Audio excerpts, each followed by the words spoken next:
ಶ್ರೀಗುರುಭ್ಯೋ ನಮಃ. ನಾರಾಯಣಾಯ ಪರಿಪೂರ್ಣಗುಣಾರ್ಣವಾಯ ವಿಶ್ವೋದಯಸ್ಥಿತಿಲಯೋನ್ಯತಿಪ್ರದಾಯ ಜ್ಞಾನಪ್ರದಾಯ ವಿಬುಧಾಸುರಸೌಖ್ಯದುಃಖಸತ್ಕಾರಣಾಯ ವಿತತಾಯ ನಮೋ ನಮಸ್ತೆ. ನಾರಾಯಣಂ ಸುರಗುರುಂ ಜಗದೇಕನಾಥಂ ಭಕ್ತಪ್ರಿಯಂ ಸಕಲಲೋಕನಮಸ್ಕೃತಂ ಚ ತ್ರೈಗುಣ್ಯವರ್ಜಿತಮಜಂ ವಿಭುಮಾಧ್ಯಮೀಶಂ ವಂದೇ ಭವಘ್ನಮರಾಸುರಸಿದ್ಧವಂದ್ಯಂ. ನಾರಾಯಣಂ ನಮಸ್ಕೃತ್ಯ ನರಂ ಚೈವ ನರೋತ್ತಮಂ ದೇವೀಂ ಸರಸ್ವತೀಂ ವ್ಯಾಸಂ ತತೋ ಜಯಮುದೀರಯೇತ್. ಕೃಷ್ಣಾಯ ವಾಸುದೇವಾಯ ಹರಯೇ ಪರಮಾತ್ಮನೇ ಪ್ರಣತಃ ಕ್ಲೇಶನಾಶಾಯ ಗೋವಿಂದಾಯ ನಮೋ ನಮಃ. ಶ್ರೀಮನ್ ಮಹಾಭಾರತ ತಾತ್ಪರ್ಯ ನಿರ್ಣಯ 4ನೇ ಅಧ್ಯಾಯದಲ್ಲಿ 56ನೇ ಶ್ಲೋಕ.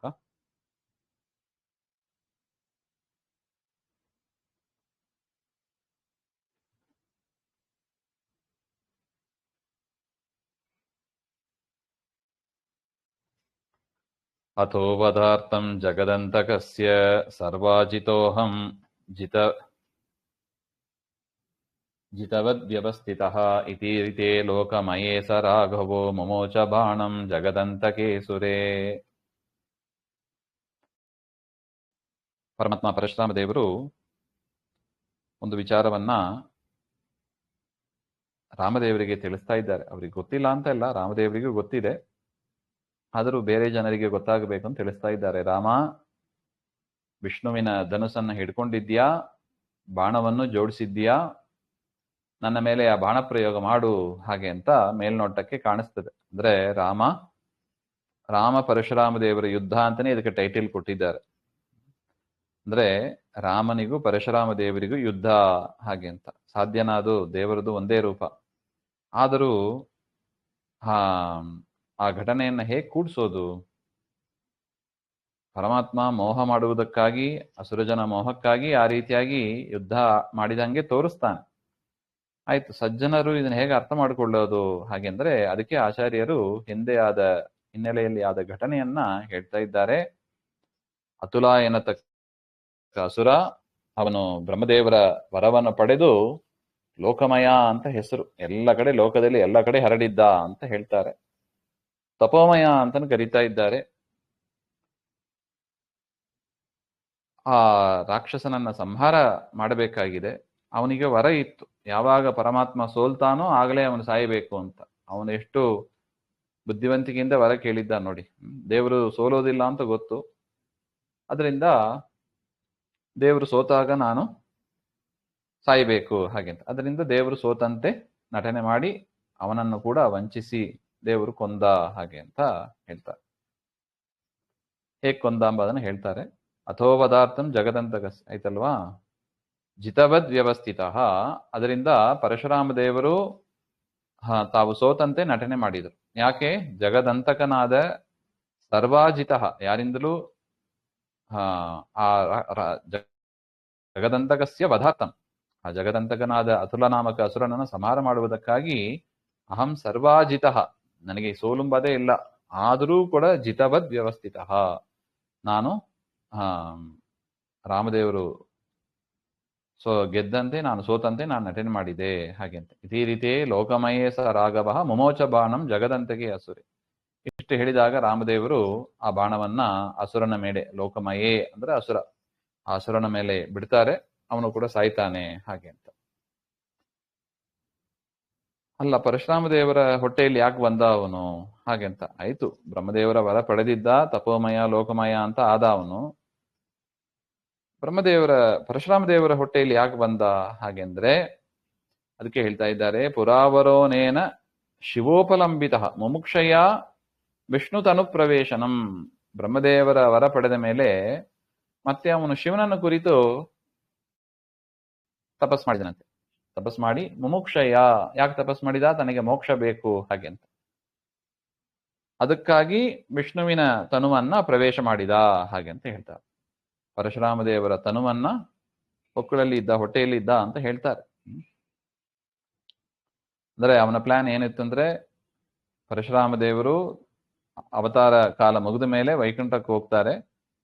ಅವ್ರಿಗೆ ಗೊತ್ತಿಲ್ಲದೆ ಹೊಟ್ಟೆಯಲ್ಲಿ ಸೇರ್ಕೊಂಡ್ಬಿಟ್ರೆ ನಾವು ಕೂಡ ವೈಕುಂಠಕ್ಕೆ ಸೇಫ್ ಆಗಿ ಹೋಗಿ ಸೇರ್ಕೊಂಡ್ಬಿಡ್ತೀವಿ, ಅಲ್ಲಿ ಇಳ್ಕೊಂಡ್ರಾಯ್ತು ಹಾಗೆ ಅಂತ ಅವನೇ ತಿಳ್ಕೊಂಡ. ಅದರಿಂದ ಪರಶುರಾಮ ದೇವರ ಉದರವನ್ನು ಅವನು ಸೇರ್ಕೊಂಡಿದ್ದ ಹಾಗೆ ಅಂತ. ಸತೇನ ರಾಮೋದರಗೋ ಬಹಿರ್ಗತಃ ತದಾಜ್ಞೇಯವಾಶು ಬಭೂವ ಭಸ್ಮಸಾತ್.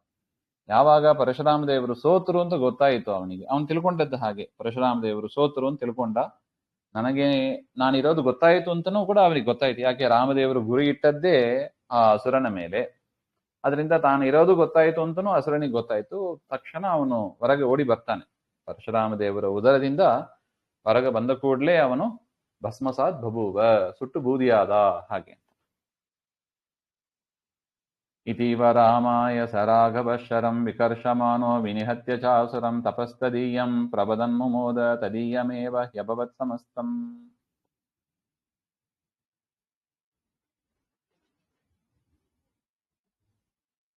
ಈ ರೀತಿಯಾಗಿ ರಾಮಾಯ ರಾಘವ ಶರಂ ವಿಕರ್ಷಮಾಣ, ಆ ಪರಶುರಾಮ ದೇವರ ಆ ಅಸುರ ಸಂಹಾರ ಮಾಡಬೇಕು ಎಂಬ ಅದಕ್ಕಾಗಿಯೇ ಪರಶುರಾಮ ದೇವರು ಆ ಧನುಸನ್ನು ತಂದದ್ದು. ಒಂದು ಅನೇಕ ಅರ್ಥಗಳು ಇದೆ ನೋಡಿ. ಒಂದು, ರಾಮ ವಿಷ್ಣು ಅಂದ್ರೆ ಪರಶುರಾಮ ದೇವರು ತಾನು ವಿಷ್ಣುವಿನ ಅವತಾರ ಅಂತ ಸ್ಪಷ್ಟ ಆಯಿತು. ರಾಮದೇವರು ವಿಷ್ಣುವಿನ ಅವತಾರ ಅಂತ ಸಜ್ಜನರಿಗೆ ಸ್ಪಷ್ಟ ಆಯಿತು. ಮತ್ತು ಆ ತಪಸ್ ಮಾಡುತ್ತಾ ಇದ್ದ ಲೋಕಮಯ ಎನ್ನತಕ್ಕ ಅಸುರ, ಅವನ ಸಂಹಾರವೂ ಕೂಡ ಆಯಿತು ಹಾಗೆ ಅಂತ. ರಾಮಾಯ ಅಂದ್ರೆ ಪರಶುರಾಮಾಯ ಅಂತ. ರಾಘವ ಶರಂ ವಿಕರ್ಷಮಾನ ವಿನಿಹತ್ಯ ಚಾಸುರಂ, ಅಸುರನ ಸಂಹಾರವೂ ಆಯಿತು. ತಪಸ್ತದೀಯಂ ಪ್ರವದನ್ ಮುಮೋದ ತದೀಯಮೇವ ಹ್ಯಭವತ್ ಸಮಸ್ತಂ. ಅವನು ಎಲ್ಲ ಕಡೆ ಹರಡಿದ್ದಂತೆ ಆ ಎಲ್ಲಾ ರೂಪಗಳು ಕೂಡ ನಾಶ ಅಂತ ಹೇಳ್ತಾರೆ. ನಿರಂತರಾನಂದ ವಿಬೋಧ ಸಾರಃ ಸಜಾನಮಾನೋ ಅಖಿಲಮಾದಿ ಪೂರುಷಃ ವದನ್ ಶೃಣೋತೀವ ವಿನೋದತೋ ಹರಿಃ ಸ ಏಕ ಏವ ದ್ವಿತನುರ್ಮುಮೋದ. ಇಲ್ಲಿ ಒಂದು ಸಜ್ಜನರಿಗೆ ಒಂದು ಪ್ರಶ್ನೆ ಬರ್ಬೋದು, ಅಲ್ಲ ಪರಶುರಾಮ ದೇವರು ಹೇಳಿದ್ರು, ರಾಮ ಕೇಳಿದ, ಹಾಗೆಂದ್ರೆ ಏನರ್ಥ? ಒಬ್ರು ಹೇಳಿದ್ರು ಇನ್ನೊಬ್ರು ಕೇಳಿದ್ರು ಅಂದ್ರೆ ಏನರ್ಥ? ಗೊತ್ತಿದ್ದವರು ಹೇಳಿದ್ರು, ಗೊತ್ತಿಲ್ಲದೆ ಇದ್ದವರು ಕೇಳಿದ್ರು, ಹಾಗೆ ಅಂತಾನೆ ಅರ್ಥ? ಗೊತ್ತಿದ್ದದನ್ನೇ ಯಾರೋ ಹೇಳ್ತಾ ಕೂತಿರ್ತಾರ? ಇಲ್ಲ. ಅದರಿಂದ ಏನ್ ಅನಿಸ್ತದೆ, ಓ ಪರಶುರಾಮ ದೇವರಿಗೆ ಗೊತ್ತಿತ್ತು ಹೇಳಿದ, ರಾಮನಿಗೆ ಗೊತ್ತಿಲ್ಲ ಅಂತ ಒಂದು ಪಾಯಿಂಟ್ ಬರುತ್ತದೆ.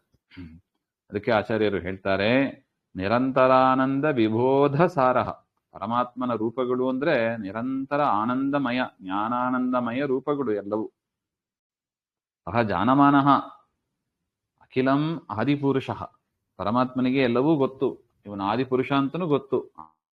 ಆದರೂ ಕೂಡ ಒಬ್ಬ ಹೇಳಿದಂಗೆ, ಒಂದು ರೂಪದಿಂದ ಹೇಳಿದಂಗೆ, ಒಂದು ರೂಪದಿಂದ ಕೇಳಿದಂಗೆ ಪರಮಾತ್ಮ ವಿನೋದವನ್ನು ಮಾಡ್ತಾನೆ ಹಾಗೆ ಅಂತ. ಹರಿಹಿ ಸಹ ಏಕಏವ, ಅವನು ಒಬ್ಬನೇ. ರಾಮ ಬೇರೆ ಇಲ್ಲ, ಪರಶುರಾಮ ಬೇರೆ ಇಲ್ಲ. ದ್ವಿತನುರ್ಮುಮೋದ, ಎರಡು ಶರೀರದಿಂದ ಪರಮಾತ್ಮ ಸಂತೋಷವನ್ನು ಪಡ್ತಾನೆ ಹಾಗೆ ಅಂತ ಅರ್ಥ ಮಾಡ್ಕೋಬೇಕು.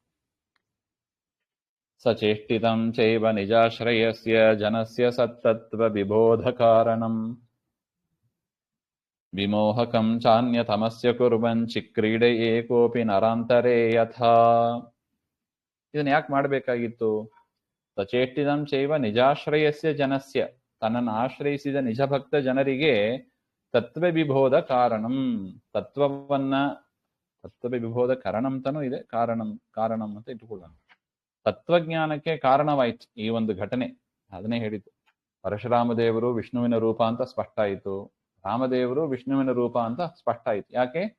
ವಿಷ್ಣು ಹಸ್ತ ಯೋಗ್ಯವಾದ ಧನುಸ್ಸನ್ನ ಎತ್ತಿ ಹಿಡಿದಿದ್ದರಿಂದ, ಹಗ್ಗ ಕಟ್ಟಿದ್ದರಿಂದ ಹಾಗೆ ಅಂತ.